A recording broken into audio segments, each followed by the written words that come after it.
Isang nakakabinging katahimikan ang sumalubong kay Don Rafael Vergara pagpasok niya sa malawak na pinto ng kanyang mansyon sa Dasmariñas Village. Katahimikan. Ito ang isang bagay na hindi dapat umiral sa isang bahay kung saan may dalawang malilikot na kambal. Dapat ay dinig niya ang sigawan at tawanan ni na Trixie at Troy, ang maliliit na yabag ng mga paa nilang naghahabulan sa marmol na sahig, o kahit ang boses ng kanilang bagong yaya na si Almira na sumusubok na maging awtoridad. Pero wala. Tanging ang ugong lang ng aircon at ang marahan niyang paghinga ang maririnig. Trixie? Troy? Tawag niya habang inilalapag ang kanyang leather briefcase sa tabi ng pinto. Malamig ang kanyang boses, sanay sa pag-uutos, pero may bahagyang panginginig doon na hindi niya maikubli. Walang sumagot. Isang malamig na kaba ang biglang gumapang sa kanyang dibdib. Isang pakiramdam na matagal na niyang hindi naramdaman. Sa mundo ng negosyo, siya ang may control. Sa boardroom, ang salita niya ang batas. Ngunit sa loob ng sarili niyang pamamahay, sa harap ng katahimikang ito, naramdaman niya ang unti-unting pagkawala ng kontrol na yon. Mabilis ang kanyang mga hakbang papasok sa sala. Malinis ang lugar, plansado pa ang mga throw pillow sa sofa, walang bakas ng gulo. Tiningnan niya ang kusina, walang tao. Almira? Tawag niyang muli, mas malakas na ngayon. Ang kaba ay napapalitan na ng ini. Galing siya sa isang linggong business trip. Pagod siya. Ang gusto lang niya ay mayakap ang kanyang mga anak at maupo sa kanyang paboritong silya. Isang mahinang kaluskos mula sa itaas ang nagpatigil sa kanya. Nanggagaling ito sa playroom. Halos liparin ni Rafael ang hagdanan. Bawat baitang ay parang may karayom na tumutusok sa kanyang kaba. Nang marating niya ang pinto ng playroom, dahan-dahan niya itong itinulak. At doon, bumagsak ang kanyang mundo. Sa gitna ng silid, magkakatabing nakatali sa isang silya ang kanyang dalawang anak, sina Trixie at Troy. May mga piring ang kanilang mga bibig at ang mga mata nila'y nanlalaki sa takot habang nakatingin sa kanya. Puno ng luha ang mga iyon. Sa tabi nila, sa sahig, nakagapos din ang kanilang yaya na si Almira. Nakapiring din ang bibig nito at nakatali ang mga kamay sa likod. Ngunit hindi katulad ng mga bata, ang mga mata nito ay nakapikit, tila ba sumuko na sa anumang nangyayari. Isang mabangis na galit ang pumunit sa pagkatao ni Rafael. Isang galit na parang hayop na gustong kumawala. Mabilis niyang nilapitan ang mga anak at kinalas ang mga tali. Niyakap niya sila nang mahigpit. Naramdaman ang panginginig ng kanilang maliliit na katawan. Shh! Nandito na si Daddy. Ligtas na kayo. Bulong niya habang hinahaplos ang kanilang mga buhok. Nang masigurong maayos na ang kambal, dahan-dahan niyang ibinaling ang kanyang tingin kay Almira na ngayon ay dahan-dahan nang iminumulat ang mga mata. Ang galit niya ay nawala at napalitan ito ng isang bagay na mas malamig, mas mapanganib. Hinala. Nilapitan niya ito at kinalagan din. Walang salitang namutawi sa kanyang bibig. Pinanood lang niya ang bawat kilos ng babae.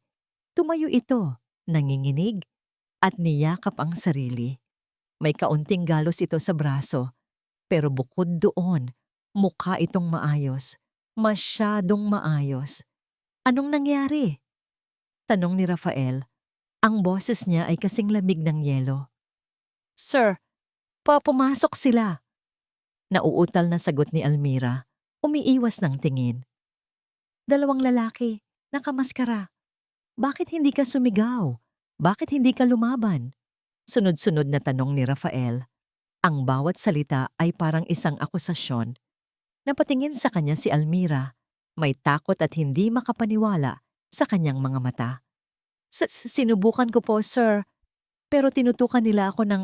Bago pa man matapos ni Almira ang sasabihin, isang malakas na katok sa pinto ang umalingaw-ngaw na sinundan ng isang pamilyar na boses. Rafael, hiho! Narinig ko ang sasakyan mo. Okay lang ba kayo? Iyon si Doña Belinda, ang kanilang kapitbahay na mahilig makialam. Binuksan ni Rafael ang pinto at bumungad sa kanya ang nag-aalalang mukha ng matandang babae.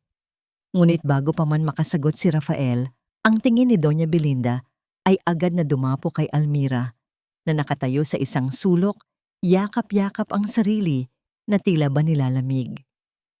Ang pag-aalala sa mukha ng matanda ay biglang nahaluan ng pagdududa. Diyos ko, anong nangyari dito? Tanong ni Doña Belinda. Ang boses ay puno ng drama. Pumasok ito sa loob ng bahay na parang pag-aari rin niya. Ang mga bata, Trixie, Troy, mga apo ko. Sigaw nito kahit hindi naman niya kaano-ano ang mga ito. May pumasok, Tita Belinda. Maikling sagot ni Rafael. Ang kanyang mga mata ay hindi pa rin inaalis sa panonood kay Almira. Bawat galaw ng yaya, bawat pagkurap ng mga mata nito ay tinitimbang niya. Lumapit si Doña Belinda kay Rafael at bumulong, pero sapat na ang lakas para marinig ni Almira. Sinabi ko na sa'yo, Hiho, noon pa man ay hindi na maganda ang kutob ko dyan sa bagong yaya mo. Saan mo ba yan napulot? Masyadong simple, hindi bagay sa pamamahay na to. Ang bawat salita ni Doña Belinda ay parang gasolinang ibinubuhos sa nag-aapoy ng hinala ni Rafael. Tama ito. Mula pa lang sa interview, may kakaiba na siyang naramdaman kay Almira. Masyado itong desperado para sa trabaho. At ngayon, ito ang nangyari. Masyadong nagkataon lang ang lahat. Tita, ako na ang bahala rito. Salamat sa pag-aalala, sabi ni Rafael, sa paraang magalang pero malinaw na nagpapaalis na sa matanda. Naintindihan naman ito ni Doña Belinda at pagkatapos ng isa pang mapanuring tingin kay Almira ay lumabas na ito ng bahay. Nang maisara ni Rafael ang pinto, ang katahimikan ay bumalik. Ngunit ngayon, mas mabigat na ito, mas nakakakaba. Itinuro niya ang sofa sa dalawang anak. Umupo muna kayo dyan. Mag-uusap lang kami ni Yaya Almira. Sumunod naman ang kambal. Ang kanilang mga mata ay salit-salit na tumitingin sa ama at sa kanilang yaya. Nararamdaman ang tensyon sa pagitan ng dalawa. Humarap si Rafael kay Almira. Dahan-dahan siyang naglakad palapit dito. Ang kanyang mga yabag ay umalingaw-ngaw sa katahimikan. Tumigil siya sa mismong harapan ng babae na napayuko at hindi makatingin ng diretso sa kanya. Nakita ni Rafael ang panginginig ng mga kamay nito. Nakita niya ang pamumutla ng mga labi nito. Para sa iba, ito ay senyales ng takot ng isang biktima. Pero para kay Rafael Vergara, ito ay senyales ng pagkakasala. Titingnan kita sa mata, Almira. Utos niya. Ang boses ay mahinahon, ngunit may bigat na parang bato. Dahan-dahang itinaas ni Almira ang kanyang mukha. Ang mga mata niya ay puno ng luha at pagkalito, pero sinalubong nito ang tingin niya. At sa mga matang yon, naghagis si Rafael ng isang tanong na kasing talim ng patalim. Sabihin mo sa akin ang totoo, may kinalaman ka ba rito? May kinalaman ka ba rito? Ang tanong ni Don Rafael Vergara ay hindi isang tanong, isa yung hatol. Isang pader na biglang itinayo sa pagitan nilang dalawa. At sa isang iglap, si Almira ay naging isang estranghero, isang kaaway, sa loob ng bahay na dapat sana'y magiging kanlungan niya. Naramdaman niya ang pag-atras ng dugo sa kanyang mukha. Naramdaman niya ang panginginig ng kanyang mga tuhod. Gusto niyang sumagot, gusto niyang sumigaw na wala siyang kasalanan, pero ang mga salita ay tila naipit sa kanyang lalamunan. Sinakal ng kawalan ng hustisya sa mga mata ng amo. Umakyat ka na sa kwarto mo. Malamig na utos ni Rafael bago ito tumalikod at binuhat ang dalawang anak na umiiyak na ngayon. Dadalhan na lang kayo ng hapunan ng isa sa mga katulong. Walang nagawa si Almira, kundi tumango at tumalikod. Bawat hakbang paakyat ng hagdan ay parang may pabigat na 1,000 kilong kahihiyan. Pagpasok niya sa kanyang maliit na silid, isinara niya ang pinto at doon, sa katahimikan, bumuhos ang mga luhang kanina pa niya pinipigilan. Napaupo siya sa sahig, niyakap ang kanyang mga tuhod at hinayaan ang sarili na malunod sa sakit. Bumalik sa kanyang isipan ang lahat. Ang takot, nang biglang may magtakip sa bibig niya habang nagpapagupit siya ng papel kasama ang mga bata. Ang sigaw na hindi ko mawala. Ang itsura ng dalawang lalaking nakamaskara. Ang talim ng kutsilyo na itinutok sa leeg ni Troy. Tumahimik ka kung ayaw mong masaktan ng mga batang to, sabi ng isa sa kanila. At tumahimik siya. Hinayaan niyang talian siya. Hinayaan niyang takpan ang bibig niya. Dahil sa mga sandaling iyon, hindi ang sarili niyang kaligtasan ang nasa isip niya, kundi ang kaligtasan ni na Trixie at Troy. Handa siyang mamatay para sa kanila. At ito ang igaganti sa kanya? Ang pagdudahan? Ang pagbintangan? Isang mahinang katok sa pinto ang pumutol sa kanyang pag-iisip. Iha, Almira? Boses yun ni Mang Rolly, ang driver ng pamilya. Isang mabait na matanda na laging may ngiti sa mga labi. Pinunasan ni Almira ang kanyang mga luha at dahan-dahang binuksan ang pinto. Nakatayo roon si Mang Rolly, may hawak na isang basong tubig. Ang mukha nito ay puno ng pag-aalala. Narinig ko ang nangyari. Okay ka lang ba? Tanong nito sa malumanay na boses. Heto, uminom ka muna ng tubig para kumalma ka. Kinuha ni Almira ang baso. Ang kanyang mga kamay ay nanginginig pa rin. Sa salamat po, Mang Rolly. Huwag kang mag-alala, iha. Panig ako sa'yo, sabi ng matanda.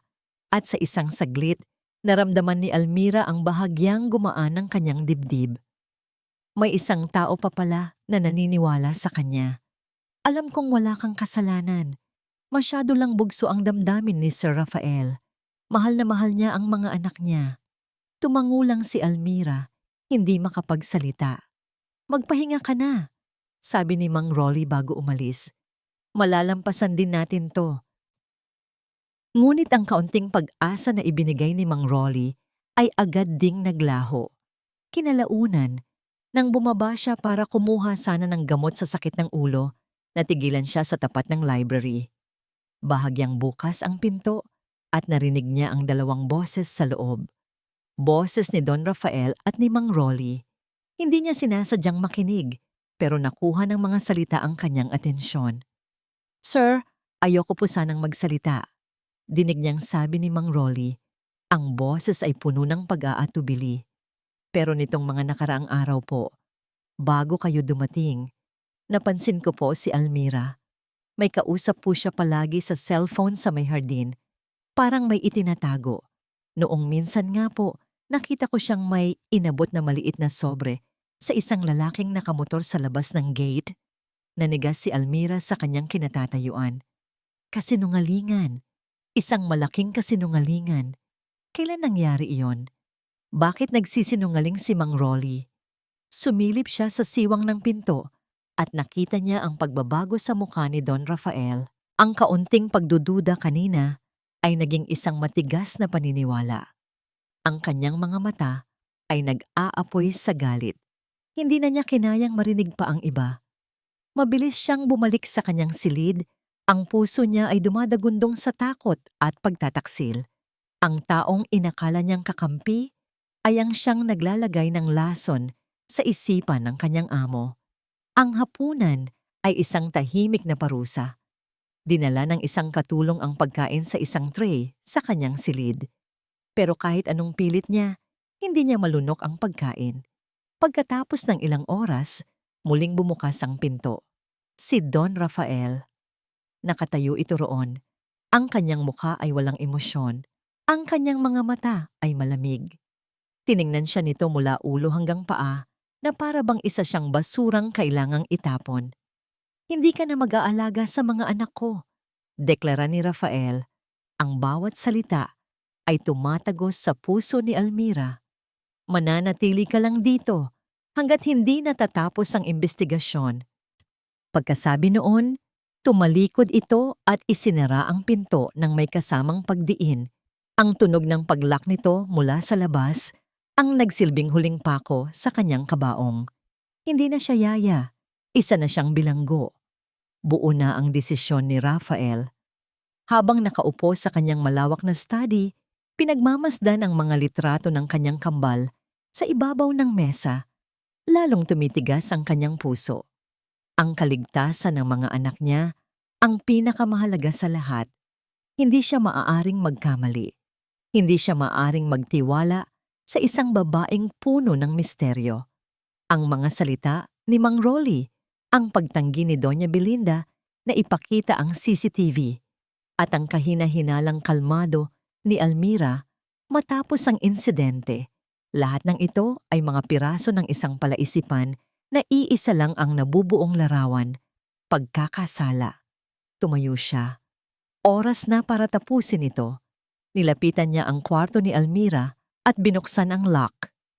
Pumasok siya ng walang katok-katok. Naabutan niya itong nakaupo sa gilid ng kama, maputla ang muka at maga ang mga mata, saka iiyak.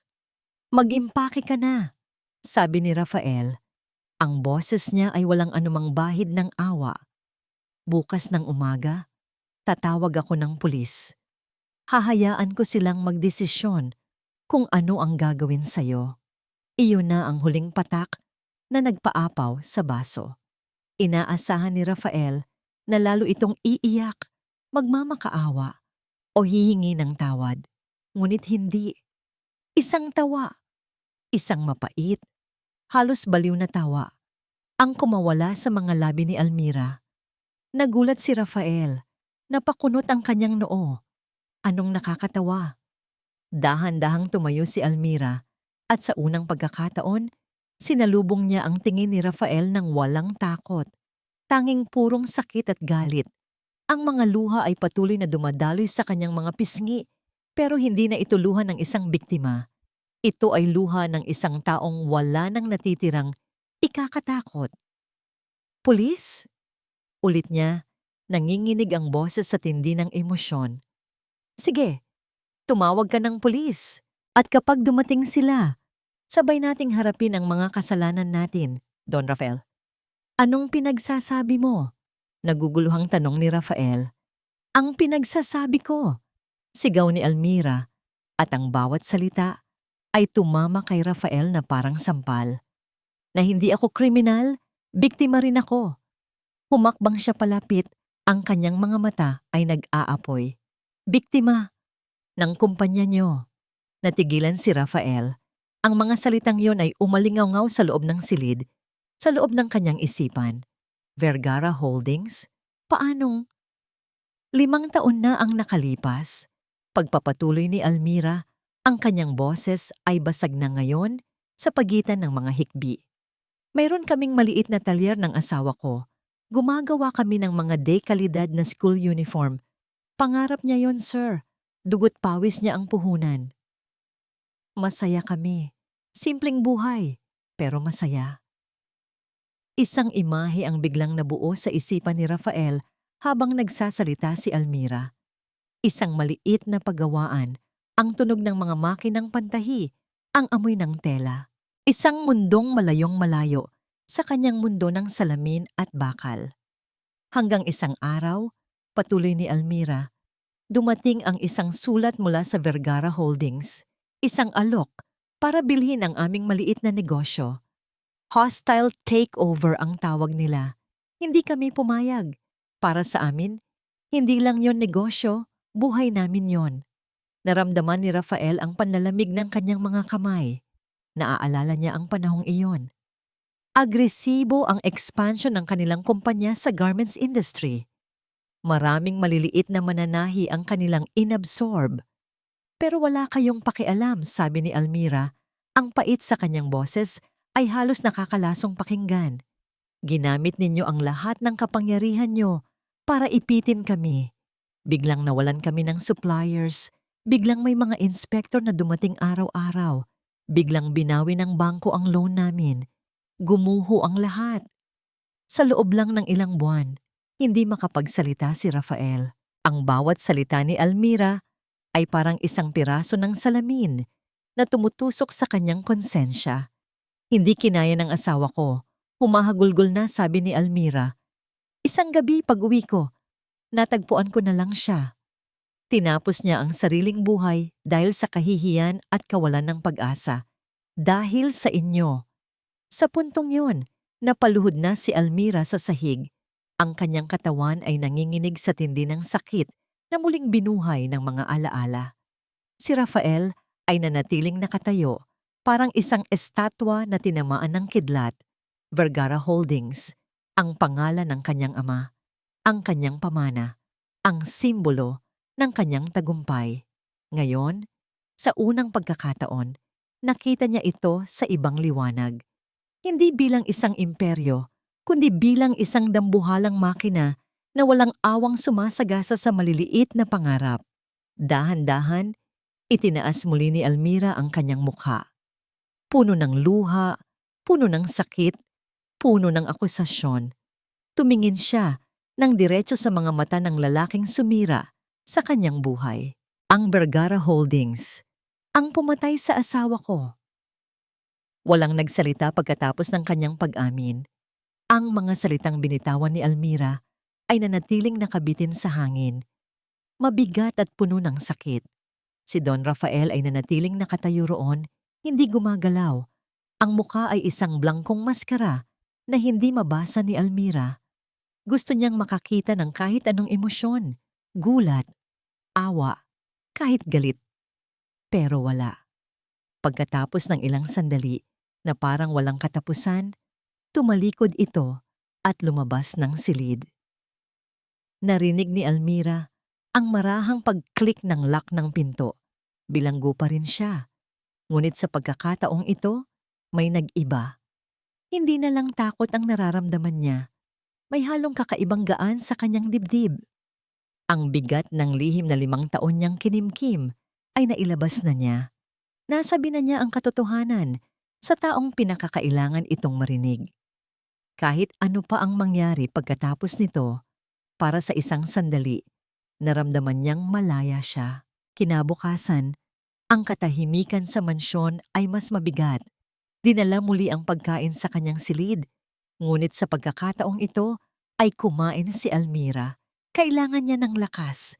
Hindi niya alam kung anong laban ang naghihintay sa kanya. Pero kailangan niyang maging handa. Hindi niya nakita si Don Rafael buong umaga. Naisip niya, marahil ay tinawagan na nito ang kanyang abogado. O baka naman ang pulis na. Ang bawat tunog ng sasakyan sa labas ay nagpapakaba sa kanya. Kailangan niya ng hangin. Dahan-dahan niyang binuksan ang pinto ng kanyang silid. Hindi na ito nakalak. Tila ba may nagbago sa isip ng amo. Lumabas siya at naglakad papunta sa hardin sa likod bahay. Ang sikat ng araw at ang amoy ng mga bulaklak ay bahagyang nagpakalma sa kanya. Naupo siya sa isang bench na nakatago sa ilalim ng isang puno ng mangga. Dito kahit paano, malayo siya sa malamig na mga pader ng mansyon. Yaya? Isang maliit na boses ang bumasag sa kanyang pag-iisa. Napalingon si Almira at nakita si Trixie, nakatayo ilang metro mula sa kanya, may hawak na isang pulang gumamela. Dahan-dahang lumapit ang bata, na para bang natatakot na baka tumakbo siya palayo. Para sa'yo, sabi ni Trixie, inaabot ang bulaklak. Isang ngiti ang sumilay sa labi ni Almira sa unang pagkakataon sa loob ng 24 na oras. Kinuha niya ang bulaklak. Salamat, Trixie. Ang ganda naman nito. Umupo ang bata sa tabi niya. Bakit ka umiiyak kahapon, Yaya? Nag-away ba kayo ni Daddy? Hinaplos ni Almira ang buhok ng bata. Hindi kami nag-away, sweetheart. Nag-usap lang kami ng daddy mo. Babalik ka na ba sa pag-aalaga sa amin? Tanong ulit ng bata. Ang mga mata nito ay puno ng pag-asa. Hindi alam ni Almira ang isasagot. Sa isang iglap, nakalimutan niya ang lahat ng sakit at galit. Ang tanging nakikita niya ay ang inosenteng mukha ng batang napamahal na sa kanya. Niyakap niya si Trixie. Sa yakap na yon, naramdaman niya ang isang bagay na matagal na niyang hinahanap. Ang pakiramdam na kailangan siya. Mula sa bintana ng kanyang study, pinagmamasdan ni Rafael ang eksena sa hardin. Nakita niya ang pag-abot ng bulaklak, nakita niya ang yakap. At sa unang pagkakataon, mula nang umuwi siya, Naramdaman niya ang pagdududa, hindi kay Almira, kundi sa sarili niya. Maaari bang magsinungaling ang isang taong may ganoong klaseng lambing sa isang bata? Bumalik siya sa kanyang mesa kung saan nakakalat ang mga dokumento. Pagkatapos ng pag-uusap nila ni Almira kagabi, hindi siya natulog.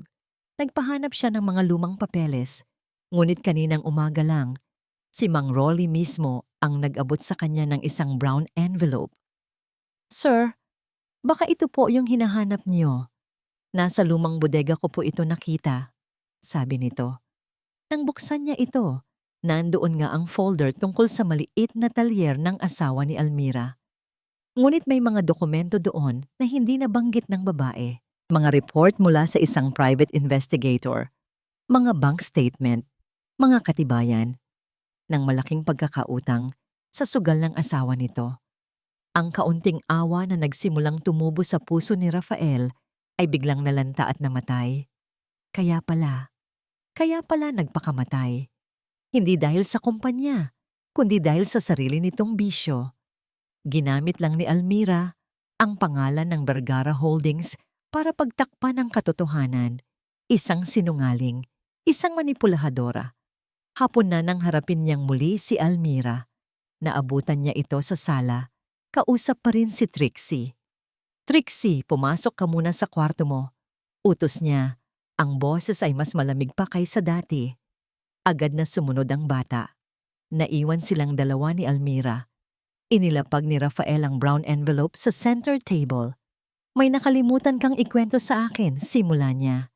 Napatingin si Almira sa envelope, pagkatapos ay sa kanya may pagtataka sa mga mata. "May utang sa sugal ang asawa mo. Malaki," sabi ni Rafael. Bawat salita ay may diin. "Ito ba ang pangarap na sinasabi mo? O ito ang totoong dahilan kung bakit gumuho ang buhay ninyo?" Nakita ni Rafael ang pagbabago sa mukha ni Almira. Mula sa pagtataka, naging gulat, at pagkatapos ay naging isang ekspresyon ng matinding pagtanggi. Hindi! Hindi totoo yan! Saan niyo nakuha yan?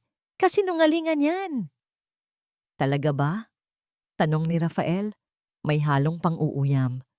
"Kasinungalingan din ba ang pagpasok ng mga magnanakaw? O baka naman kasabwat ka nila para makakuha ng pera pambayad sa mga utang na iniwan niya?" "Hindi!" sigaw ni Almira. Tumatayo na. "Wala kayong alam." "Tama, wala akong alam," pag-amin ni Rafael. "Pero sa ngayon, mas pinaniniwalaan ko ang ebidensya kaysa sa mga luha ng isang magaling na aktres." Iniwan niya itong muli. Nakatayo sa gitna ng sala. Tulala at hindi makapaniwala. Ang kaunting pag-asa na naramdaman niya kanina ay dinurog at ginawang abo. Bumalik siya sa kanyang silid. Ang puso ay gulong-gulo. Paano siya makakatakas dito? Wala nang naniniwala sa kanya. Mag-isa na lang talaga siya. Biglang nag-vibrate ang kanyang cellphone na nasa ibabaw ng maliit na mesa. Isang luma at mumurahing telepono na halos hindi na niya ginagamit. Kinuha niya ito. Isang text message mula sa isang numerong hindi nakarehistro. Binuksan niya ito. "Alam namin ang sikreto mo. Maghanda ka ng pera." Isang malamig na takot ang biglang gumapang sa buong katawan ni Almira. Ang mga pader ng mansyon ay tila biglang lumiit at nagsimulang sakalin siya. Isang manloloko, isang mahusay na aktres. Ito ang mga salitang paulit-ulit na umiikot sa isipan ni Rafael habang nakatayo siya sa bintana ng kanyang study. Hawak ang isang baso ng mamahaling alak na hindi man lang niya iniinom. Pinagmamasdan niya ang papalubog na araw. Ang kulay kahel na liwanag ay nagbibigay ng kakaibang init sa hardin, ngunit sa loob niya, wala siyang maramdamang kahit ano kundi lamig. Galit siya. Galit siya sa sarili niya dahil sa isang saglit, muntik na siyang maniwala. Muntik na siyang maawa. Nilinlang siya ng mga luha ni Almira at ang katibayan na hawak niya ngayon, ang mga dokumento tungkol sa pagsusugal ng asawa nito, ang nagsilbing sampal sa kanya pabalik sa realidad. Sa mundo ni Rafael Vergara, ang lahat ay may paliwanag. Ang lahat ay transaksyon at ang kwento ni Almira ay malinaw na isang babaeng baon sa utang, desperadong gumagawa ng paraan para makakuha ng pera. Ang pag-atake, isang palabas. Ngunit habang tinitimbang niya sa isip kung itatawag na ba niya ang hepe ng pulisya na personal niyang kaibigan, isang tunog ang pumunit sa katahimikan ng mansyon. Isang matinis na sigaw. Galing sa hardin. Boses ni Almira. Sa isang iglap, nawala ang lahat ng teorya sa isip ni Rafael. Nawala ang hinala. Nawala ang galit. Ang tanging natira ay isang primal na instinto. Ang protektahan, ang kanyang teritoryo, ang kanyang pamilya. Hindi siya nag-isip. Binitiwan niya ang baso ng alak na nabasag sa sahig at halos liparin niya ang hagdan pababa. Pagdating niya sa sliding glass door na papunta sa hardin, bumungad sa kanya ang eksenang nagpatigil sa pagtibok ng kanyang puso. Nandoon si Almira, nakasandal sa pader. Ang mukha ay putlang-putla sa takot. Sa harap niya, dalawang lalaking nakaitim na bonnet ang papalapit. Ang parehong mga lalaki mula sa description niya. Ang isa sa kanila ay may hawak na patalim.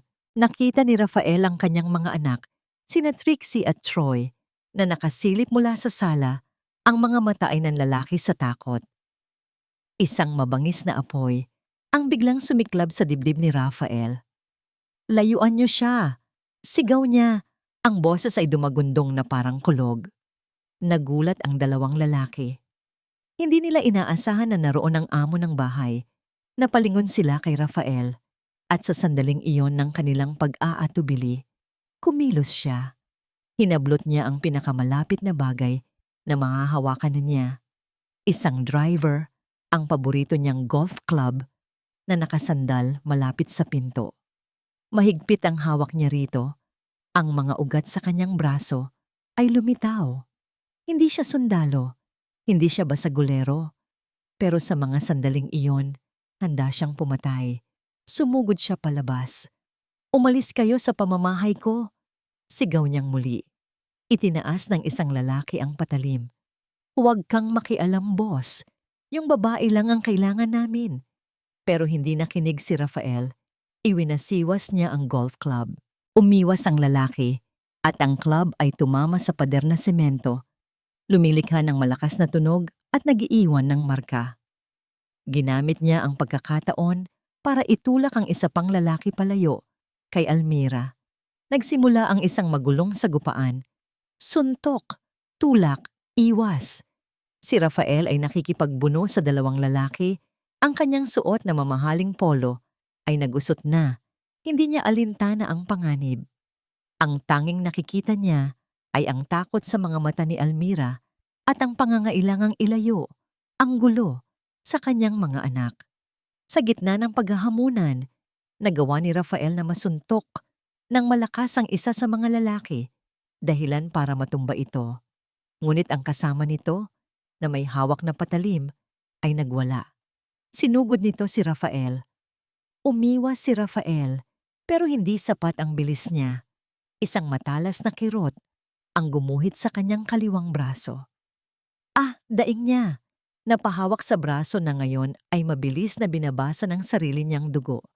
Nang makita ng mga salari ng dugo, tila sila natauhan. Nagkatinginan sila, nagpanik. Hindi ito kasama sa plano.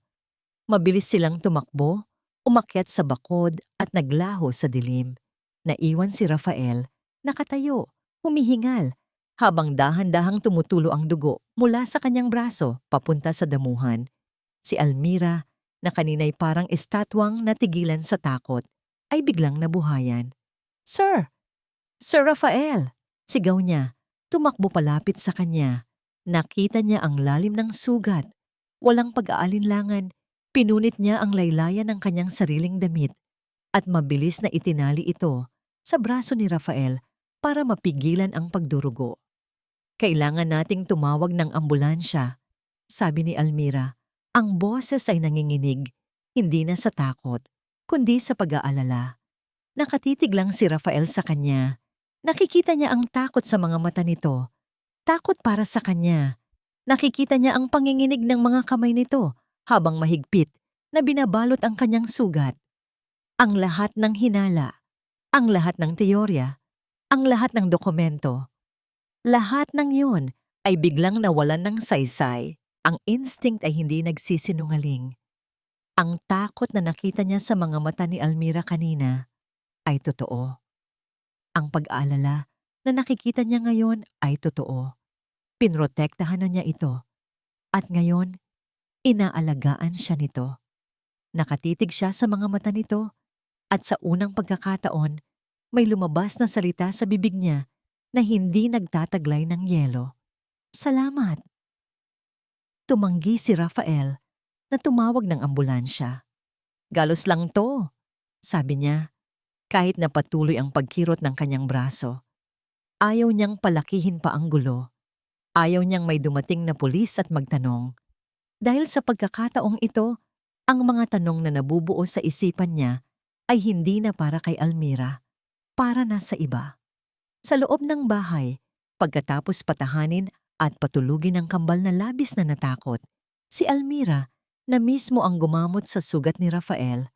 Kumuha siya ng first aid kit, nilinis ang sugat ng may buong pag-iingat, at nilagyan ito ng bagong benda. Hindi sila nagsasalita, pero ang katahimikan sa pagitan nila ay hindi na mabigat tulad ng dati. Nagkaroon ito ng bahagyang init, isang hindi maipaliwanag na koneksyon na nabuo mula sa panganib na sabay nilang hinarap. Magpahinga ka na, sabi ni Rafael nang matapos si Almira. Ako na ang magbabantay sa mga bata ngayong gabi. Tumangulang si Almira at umakyat sa kanyang silid. Ngunit bago isara ang pinto, lumingon siya. Salamat sa pagligtas sa akin, mahinang sabi niya. Hindi sumagot si Rafael, pero tumango siya, isang pagkilala sa pasasalamat nito. Nang mag-isa na lang siya sa sala, umupo si Rafael sa kanyang paboritong leather na upuan, ngunit hindi para mag-relax. Ang kanyang isipan ay tumatakbo ng mas mabilis pa kaysa dati. 2 beses. 2 beses nang may nakapasok sa pamamahay niya. Isang mansyon sa loob ng isang high-security na subdivision. Paano? Ang unang pag-atake, sinabi ng security na walang forced entry. Ang pangalawa, ganoon din. Tila ba ang mga salarin ay naglalakad lang papasok na parang pag-aari nila ang lugar. Kinuha niya ang kanyang cellphone at tinawagan ng isang numero mula sa kanyang private list. Miguel? Rafael Vergara to. Sabi niya sa sandaling may sumagot sa kabilang linya. Kailangan ko ng pabor. Isang pabor na walang dapat makaalam, kahit ang mga pulis. Si Miguel ay isang private investigator, ang pinakamagaling sa larangan ng cybersecurity. Utang nito ang buhay ng anak niya kay Rafael dahil sa tulong pinansyal para sa isang operasyon noon. Kailangan kong malaman kung paano na-bypass ang security system ng bahay ko. Hindi 1 beses, kundi 2 beses. Gusto ko ng report bago sumikat ang araw. Pagkatapos ng tawag, hindi pa rin mapakali si Rafael. May isang bagay na hindi tama. Isang piraso ng puzzle na hindi bumabagay. Ang mga dokumento. Ang envelope na ibinigay ni Mang Rolly. Napakabilis nitong nahanap iyon. Napaka-convenient. Naglakad siya papunta sa kusina para uminom ng tubig. Naabutan niya roon si Mang Rolly, nagtitimpla ng kape. Sir, Diyos ko, ano pong nangyari sa braso niyo? Nag-aalalang tanong ng matanda. Bumalik sila, Rolly, sagot ni Rafael, habang pinagmamasdan ng maigi ang reaksyon ng driver. Nakita niya ang gulat sa mga mata nito, pero may iba pa siyang nakita. Isang kislap na napakabilis, halos hindi mahahalata. Takot? O kaba? Pinasok na naman po kayo, sir. Paano po nangyari yon? Ang security po natin, sabi ni Rolly, umiiling-iling. Iyon nga ang tanong ko, Rolly. Paano? Kaswal na tanong ni Rafael. Parang alam na alam nila ang pasikot-sikot sa labas. At ang security system parang baliwala. Napakagaling po siguro nila, sir. Mabilis na sagot ni Rolly. Mga professional po siguro. Ang mahalaga po ay ligtas kayo. Tumango si Rafael at uminom ng tubig. Ngunit habang umiinom, isang ideya ang pumasok sa kanyang isip. Isang desisyon na biglaan pero malakas ang tulak. Alam mo, Rolly, nag-aalala ako para kay Doña Belinda. Mag-isa lang siya sa katabing bahay. Maaari mo bang puntahan at i-check kung okay lang siya? At kung papayag siya, pakitanong na rin ulit kung pwede kong masilip ang CCTV footage niya. Para lang makasiguro. Sige po, sir. Gagawin ko po agad, sagot ni Rolly. Pero napansin ni Rafael ang bahagyang panginginig ng kamay nito habang inilalapag ang tasa ng kape. Mula sa bintana ng kusina, pinanood ni Rafael si Rolly na maglakad palabas, tawirin ang kalsada at kumatok sa pinto ni Doña Belinda. Pagkaraan ng ilang minuto, bumalik si Rolly. Ayaw pa rin po, sir. Mahigpit daw pong pinagbabawal ng asawa niyang nasa abroad na magpapasok ng kung sino-sino. Isang ngiti, isang malamig, walang kagalakang na ngiti. Ang sumilay sa mga labi ni Rafael. Kasabay noon, nag-vibrate ang kanyang cellphone. Isang email mula kay Miguel. Maikli lang ang mensahe. Walang hacking na nangyari. Ang system ay pinatay mula sa loob gamit ang isang cloned master keycard. 2 beses. Ang log ng keycard ay binura, pero na-recover ko. Ang tanging keycard na ginamit sa mga oras na yon ay ang card na naka-assign sa driver mo. Attached is a public CCTV footage from a coffee shop 2 blocks away, dated 2 days ago. Tignan mo kung may makikita kang pamilyar.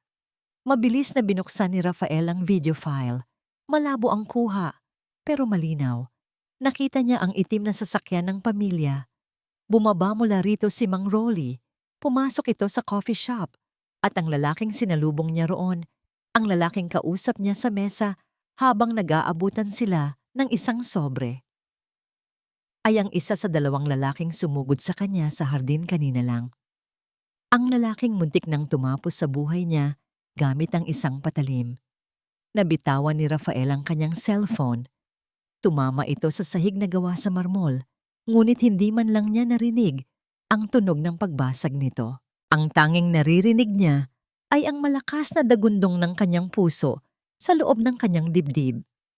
Mang Rolly, ang mapagkakatiwalaang driver ng pamilya sa loob ng 10 taon, ang taong halos itinuring na niyang pangalawang ama, ang taong nagbigay sa kanya ng mga dokumento laban kay Almira, ang taong nag-aalala para sa kanya, ang taong nagtataksil sa kanya.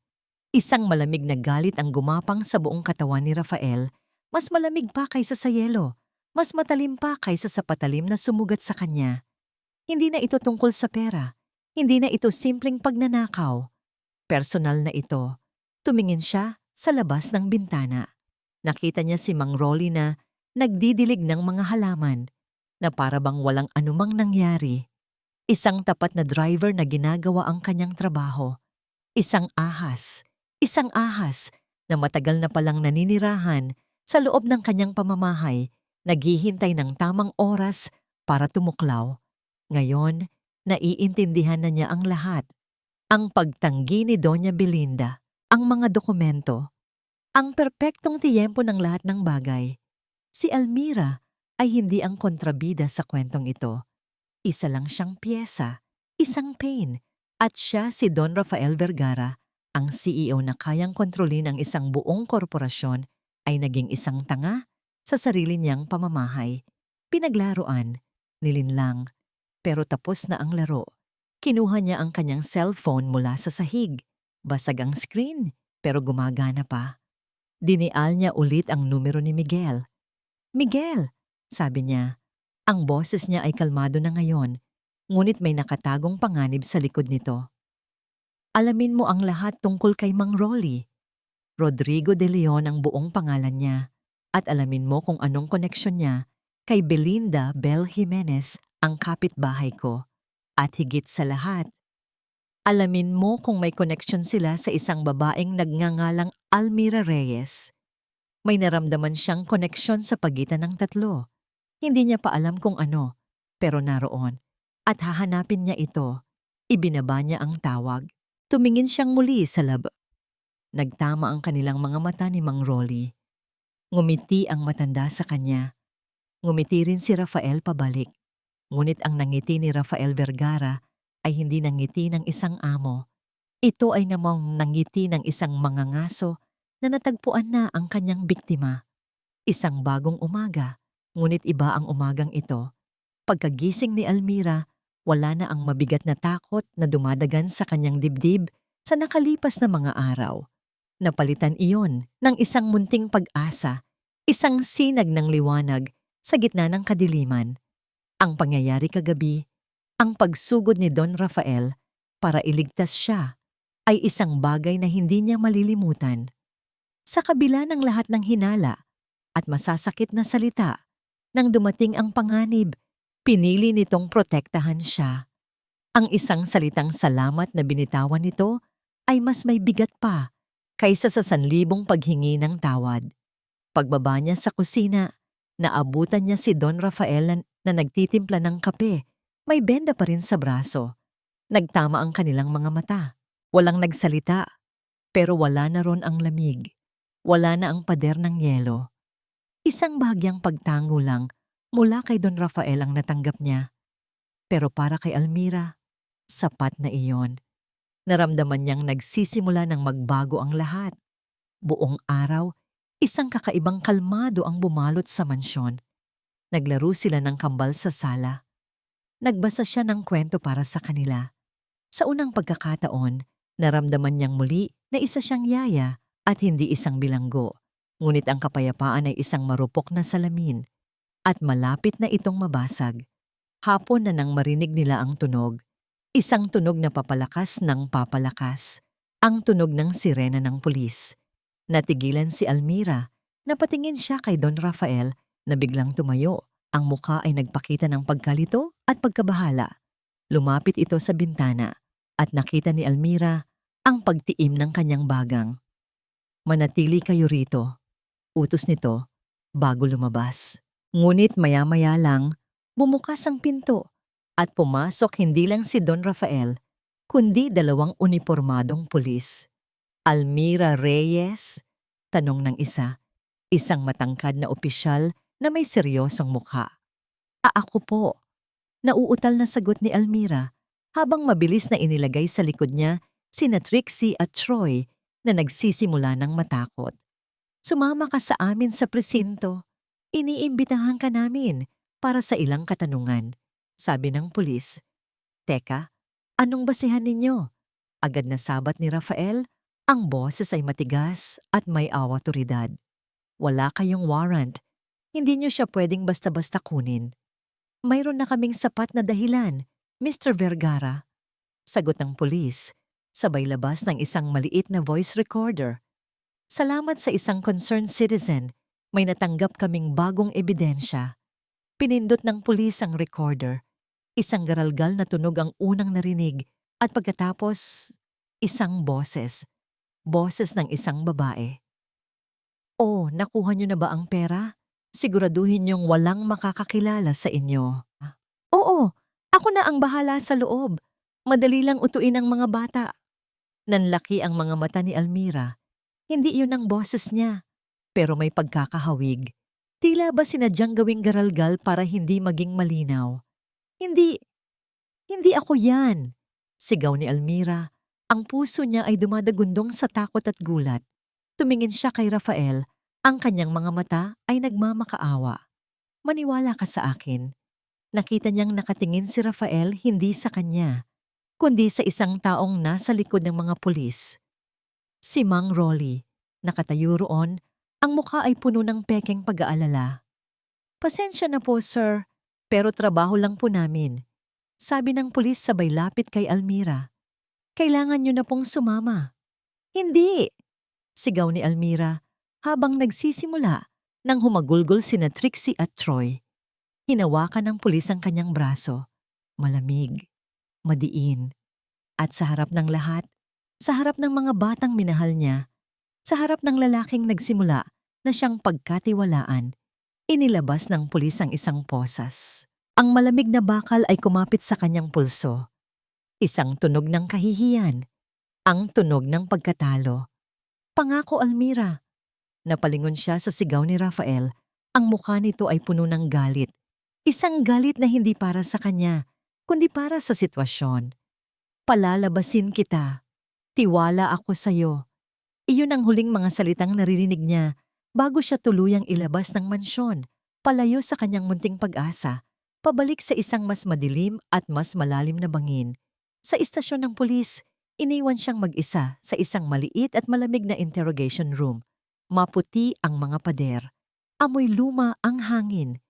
Tanging isang mesa at 2 upuan ang laman ng silid. Dito, ang lahat ng pag-asa ay namamatay. Pagkaraan ng halos 1 oras, bumukas ang pinto. Inaasahan niyang pulis ang papasok. O baka isang abogado. Ngunit ang taong pumasok at naupo sa tapat niya ay ang huling taong inaasahan niya. Si Mang Rolly. Wala na ang maamong mga ngiti sa mga labi nito. Wala na ang nag-aalalang mga mata. Napalitan ito ng isang nangiting aso, isang mapanuyang tingin na tumagos hanggang sa kaluluwa ni Almira. Sinabi ko naman sa'yo, iha. Bulong nito, ang boses ay puno ng tagumpay at lason. Wala kang laban sa amin. Galit. Isang purong galit ang dumadaloy sa mga ugat ni Rafael Vergara habang pinagmamasdan niya ang sasakyan ng pulis na papalayo. Dala-dala ang isang inosenteng babae. Ngunit ang galit na ito ay hindi bulag. Ito ay matalas. Nakatutok. Isang armas na handa ng gamitin. Pagkaalis ng mga pulis, humarap siya kay Mang Rolly na nagpapakita pa rin ng pekeng awa. Nakakalungkot po ang nangyari, sir. Hindi ko po akalain na magagawa yon ni Almira. Sabi ng matanda, umiiling-iling. Tiningnan siya ni Rafael mula ulo hanggang paa. Salamat sa iyong pagmamalasakit, Rolly. Napakalaking tulong mo sa pamilyang ito. Isang ngiti ng tagumpay ang sumilay sa labi ni Rolly. Kahit na sinubukan niya itong itago. Akala niya, nakuha na niya ang buong tiwala ng amo. Dahil diyan, pagpapatuloy ni Rafael, magkakaroon ng isang maliit na pagpupulong mamayang gabi. Dito lang sa bahay. Ikaw, ako, at si Doña Belinda. Oras na para magkaliwanagan ang lahat. At oras na rin para ibigay ko ang nararapat na pabuya para sa katapatan mo. Lalong lumapad ang ngiti ni Rolly. Makakaasa po kayo, sir. Darating po ako. Pagsapit ng gabi, ang sala ng mansyon ay naging isang entablado. Sa isang tabi, naroon si Doña Belinda. Hindi mapakali sa kanyang upuan. Ang pamayipay ay walang tigil sa pagaspas. Sa kabilang dulo, naroon si Mang Rolly. Nakaupo ng may kumpiyansa na para bang siya ang hari ng gabi. At sa gitna, si Rafael, kalmado, na parang isang direktor na malapit nang simulan ang kanyang obra. Salamat sa pagdating ninyong dalawa. Simula ni Rafael. Tumingin siya kay Rolly. Rolly, bago ko ibigay ang iyong pabuya, may gusto lang akong ipakita sa inyo. Kinuha ni Rafael ang isang tablet mula sa center table at pinindot ito. Isang video ang lumabas sa malaking TV screen sa pader. Ang video mula sa coffee shop. Kitang-kita ang pag-uusap ni Rolly at ng isa sa mga umatake sa kanya. Nanigas si Rolly sa kanyang kinauupuan. Ang kulay ng kanyang mukha ay biglang nag-iba. Ano? Ano yan, sir? Baka kamukha ko lang. Pagkakaila niya, ang boses ay nagsisimula ng mabasag. Talaga ba? Tanong ni Rafael. Hindi inaalis ang tingin sa kanya. Tumingin siya kay Doña Belinda na ngayon ay nanginginig na sa takot. Tita Belinda, baka gusto niyong ipaliwanag. Wala akong alam dyan. Huwag niyo akong idamay. Mabilis na sagot ng matanda. Ngumiti si Rafael.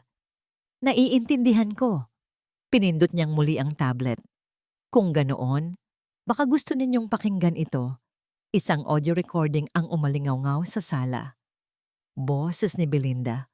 Rolly, sigurado ka bang hindi tayo mahuhuli? Kinakabahan ako.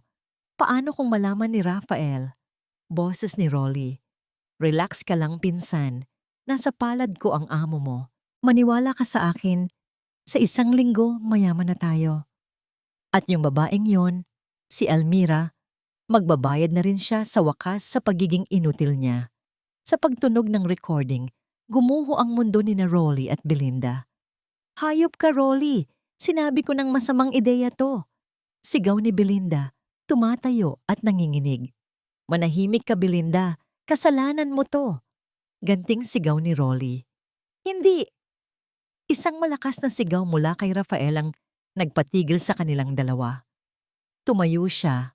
Ang kanyang presensya ay tila pumuno sa buong silid. Ang kalmadong CEO ay nawala. Ang nasa harapan nila ngayon ay isang lalaking nasaktan at naghahanap ng hustisya. Ngayon, magsasalita kayo. Utos ni Rafael. Ang boses ay mababa at puno ng panganib. Bakit? Bakit niyo ginawa ito? Si Belinda ang unang bumigay. Humagulgol ito. Pipera, Rafael. Pera lang ang habol ko. Baon ako sa utang. Sinabi ni Rolly na may makukuha raw tayong malaki mula sa insurance kapag napatunayang may nagtangkang kumidnap sa mga bata. At ikaw, Rolly? Tanong ni Rafael, ibinaling ang kanyang nag-aapoy na mga mata sa driver. Pera lang din ba? Isang tawa, isang mapait na tawa, ang kumawala kay Rolly. Tumayo ito at ang maskara ng isang tapat na driver ay tuluyan ng nalaglag. Ang natira ay isang mukha ng matinding poot. Pera? Ulit niya. Bonus lang yon. Ano ang ibig mong sabihin? Tumingin si Rolly ng diretso sa mga mata ni Rafael. Ang asawa ni Almira, si Marco, pamangkin ko siya. Natigilan si Rafael, ang huling piraso ng puzzle, ang koneksyon. Pinatay ng kumpanya niyo ang pangarap niya. Sigaw ni Rolly. Ang boses ay puno ng sakit at galit na matagal nang kinimkim. Ginawa ninyong miserable ang buhay niya hanggang sa sumuko na lang siya. At ang babaeng yon, sabay turo niya sa direksyon ng pinto. Wala siyang ginawa. Hinayaan niya lang. Dapat siya ang lumaban. Dapat ipinaglaban niya ang asawa niya. Kaya plinano mo ang lahat ng ito, realisasyon ni Rafael, para paghigantihan ako at para parusahan si Almira. Oh, pag-amin ni Rolly, ang mga matay nanlilisik. Dapat pareho kayong magdusa. Kayo ang may kasalanan sa lahat. Sa gitna ng kanyang galit, hindi napansin ni Rolly ang pagbukas ng pinto sa likuran. Pumasok ang 2 pulis na kasama kanina, pero ngayon, ang seryosong mukha nila ay nakatutok na sa kanya. Rodrigo de Leon, sabi ng isa sa mga pulis, sumama ka sa amin.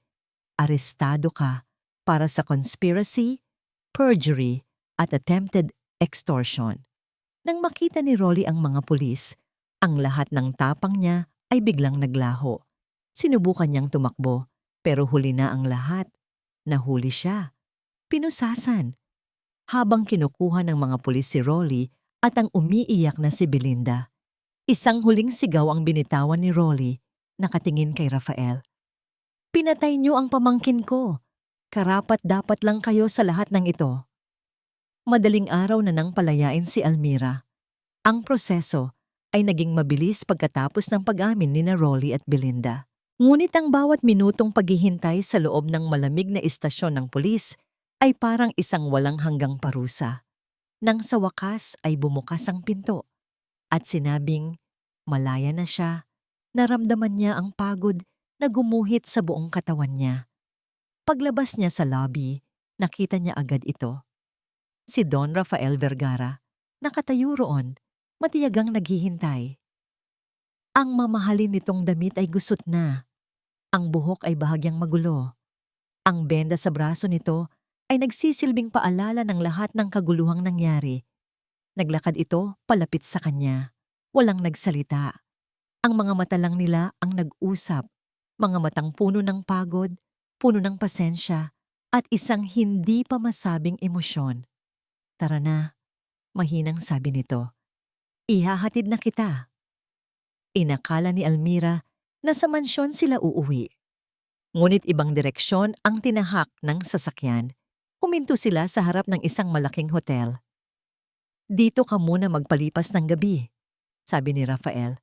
Mas tahimik dito, mas makakapag-isip ka. Iyon ang pinakamaalalahaning bagay na narinig niya mula rito. Kinaumagahan personal na naghatid si Rafael ng almusal sa kanyang kwarto. Kasama nito ang isang abogado. Inilatag sa kanya ang lahat, ang buong kwento ni Rolly, ang motibo nito, ang pagtataksil. Kasama rin sa mga dokumentong dala ni Rafael ang isang manipis na folder na iba sa lahat. Ito ang orihinal na file ng kaso ng talyer ng asawa mo. Paliwanag ni Rafael, ang boses ay seryoso. Nahanap ito ng assistant ko sa pinakalumang archive. Hindi ito ang ibinigay sa akin ni Rolly. Binuksan ito ni Almira. Nandoon ang lahat. Ang mga sulat, ang mga report. Walang anumang nabanggit tungkol sa sugal. Ang nakasulat lang ay ang report ng isang junior executive. Isang report na puno ng maling datos at pinalaking mga numero para lang maabot nito ang kanyang quota sa acquisitions. Ang executive na yon ay matagal nang sinibak sa kumpanya dahil sa pandaraya. Hindi kasalanan ni Rafael, hindi direktang utos mula sa kanya, ngunit kasalanan pa rin ito ng sistema. Ang dambuhalang makinang walang mukha na tinatawag na Vergara Holdings. Hindi nito mababago ang nangyari, sabi ni Rafael. Ang kanyang mga mata ay puno ng isang emosyon na ngayon lang nakita ni Almira mula sa kanya. Pagsisisi. Pero kailangan mong malaman ang totoo. Kinahapunan, habang nanonood ng balita si Almira sa kanyang hotel room, biglang lumabas sa screen ang mukha ni Rafael. Nakatayo ito sa podium, sa harap ng daan-daang kamera at mikropono. Isang biglaang press conference.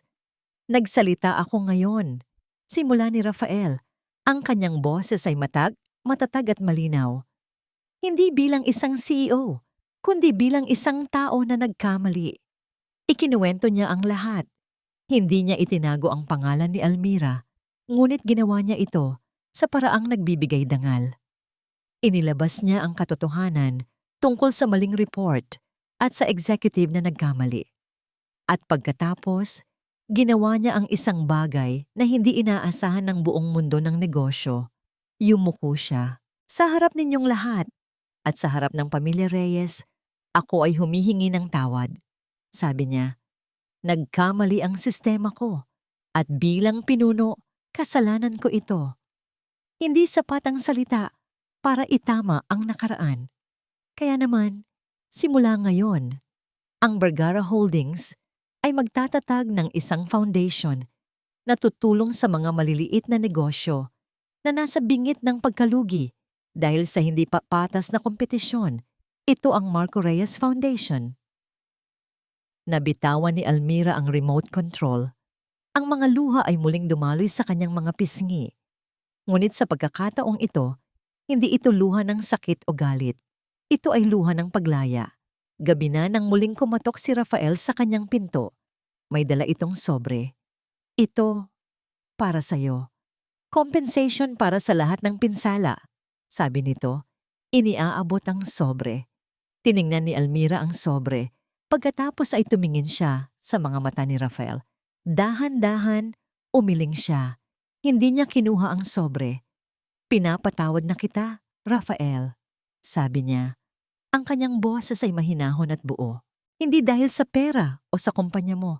Hindi rin dahil sa foundation. Kundi dahil nakita ko ang pagbabago mo. Nakita ko ang isang taong handang harapin ang kanyang pagkakamali. Gaano man ito kabigat. At para sa akin, sapat na yon. Isang ngiti, isang tunay at magaan na ngiti, ang sumilay sa mga labi ni Rafael. Isang nangiting nagpabata sa kanyang itsura at nag-alis ng bigat sa kanyang mga balikat. Katahimikan, isang komportableng katahimikan. Kung nagsalita si Rafael, may pag-aalinlangan sa kanyang boses sa unang pagkakataon. Kung hihilingin kong manatili ka, hindi bilang yaya, papayag ka ba? Hindi ito tanong tungkol sa trabaho. Alam ni Almira iyon. Ito ay tanong tungkol sa isang bagong simula. Tumingin siya sa labas ng bintana, sa mga ilaw ng siyudad. Ang nakaraan ay hindi na mababago. Ang sakit ay mananatili roon. Ngunit ang hinaharap ay isang blangkong pahina. Ngumiti siya. Pag-iisipan ko. Makalipas ang ilang linggo, isang mainit na sinag ng araw ang tumama sa mukha ni Almira. Gumising sa kanya mula sa isang mahimbing na pagkakatulog. Kinusot niya ang kanyang mga mata at dahan-dahang bumangon. Sa isang saglit, hindi niya alam kung nasaan siya. Ang silid ay pamilyar ngunit iba. Mas maliwanag, mas magaan ang pakiramdam. Ito ang guest room sa mansyon ng mga Vergara. Ang silid kung saan siya pansamantalang tumuloy pagkatapos ng iyang lahat. Ngunit hindi ang sikat ng araw ang tuluyang gumising sa kanya. Isang amoy. Ang amoy ng bahagyang nasusunog na pancake na may kasamang matamis na amoy ng maple syrup at tawanan. Napakunot ang noo ni Almira. Nagsuot siya ng roba at dahan-dahang lumabas ng silid. Sinundan niya ang amoy at ang tunog na nagdala sa kanya sa hagdanan pababa sa kusina. At doon, sa bukana ng kusina, natigilan siya sa tanawing bumungad sa kanya. Isang tanawing hindi niya kailanman inakala na posible. Si Don Rafael Vergara, ang CEO ng isa sa pinakamalaking korporasyon sa bansa. Ang lalaking laging nakasuot ng mamahaling suit at may aurang hindi kayang lapitan, ay nakasuot ng isang kulay rosas na apron na may nakasulat na World's Best Dad. May mantsa ng harina sa kanyang pisngi at sa kanyang kamay. Hawak niya ang isang sandok habang hirap na sinusubukang baligtarin ang isang pancake sa kawali. Sa tabi niya, sa dalawang mataas na upuan, nakaupo sina Trixie at Troy. Parehong may suot na maliit na chef's hat. Si Trixie ang taga-abot ng chocolate chips, habang si Troy naman ang masayang kumakain ng mga nahuhulog na piraso. "Daddy, it's burning!" Sigaw ni Trixie na may halong tawa. I know. This is harder than negotiating a multi-million-dollar deal," sagot ni Rafael, na nagpupumiglas pa rin sa pancake, na sa huli ay nabiyak sa gitna. Tumawa ng malakas ang kambal, at sa gitna ng kanilang tawanan, tumawa rin si Rafael. Isang tawang malaya, walang bigat, at puno ng saya. Isang tawang ngayon lang narinig ni Almira. Nakatayo lang si Almira ron, sa may pintuan, isang tahimik na manonood. Ang puso niya ay tila lumulutang sa isang mainit na dagat ng kaligayahan. Ang mansyon na dati malamig at malungkot ay puno ngayon ng buhay. Puno ng init, puno ng pagmamahal. Napansin ni Rafael ang kanyang presensya. Tumigil ito sa pagtawa at napatingin sa kanya. Ang nangiti sa mga labi nito ay lalong lumawak at naging mas malambing. "Good morning," bati nito. Ang boses ay masigla. "Gising ka na pala. Sakto, naluto na ang modern art pancake ko."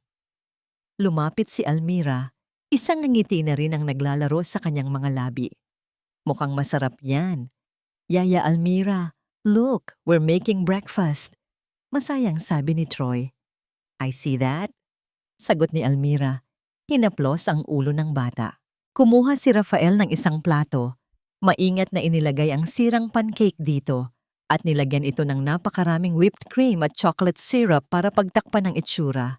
Inilapag niya ito sa mesa sa harap ng isang upuan. Isang malinaw na imbitasyon para kay Almira. Naupo si Almira. Tiningnan niya ang pancake. Pagkatapos ay tumingin siya sa 3 taong nasa harapan niya. Ang 2 bata na itinuring na niyang sariling mga anak at ang lalaking unti-unti, sa hindi inaasahang paraan, ay nagbukas ng isang pinto sa kanyang puso na matagal na niyang isinara. Kumuha siya ng isang piraso ng pancake at isinubo ito. Lasang sunog. Pero para sa kanya, Iyon ang pinakamasarap na pagkaing natikman niya sa buong buhay niya. Mula ngayon, sabi ni Rafael habang nakatingin sa kanya. Ang mga mata nito ay seryoso, ngunit puno ng pangako. Hindi na malamig ang bahay na to. Tumingin si Almira sa kanya, sa mga bata, sa sikat ng araw na pumapasok sa bintana. Ang mga multo ng kahapon ay naroon pa rin, ngunit hindi na sila nakakatakot. Sila ay mga paalala na lamang ng isang mahirap na paglalakbay na nagdala sa kanya sa sandaling ito. Ang simula ng isang bagong umaga. Ang simula ng isang bagong pamilya. At dito nagtatapos ang kwento ni na Rafael at Almira sa isang umagang puno ng pag-asa at pangako ng isang bagong simula. Mula sa kaibuturan ng aking puso, maraming salamat sa inyong walang sawang pagsubaybay at pakikinig sa bawat kabanata ng kanilang paglalakbay. Ang pagsulat sa kwentong ito ay isang paalala na kahit sa pinakamadilim na gabi ng ating buhay, laging may sisikat na araw. Nais kong iparating na ang buhay ay puno ng mga pagsubok na minsan ang mga taong inaakala nating pinakamatatag ay mayroon ding mga bitak sa kanilang puso. Ngunit sa gitna ng lahat ng sakit, laging may puwang para sa pagpapatawad sa iba, at higit sa lahat, pagpapatawad sa ating mga sarili. Ang tunay na pag-ibig ay hindi nasusukat sa yaman o kapangyarihan, kundi sa tapang na harapin ang katotohanan at sa kakayahang maghilom.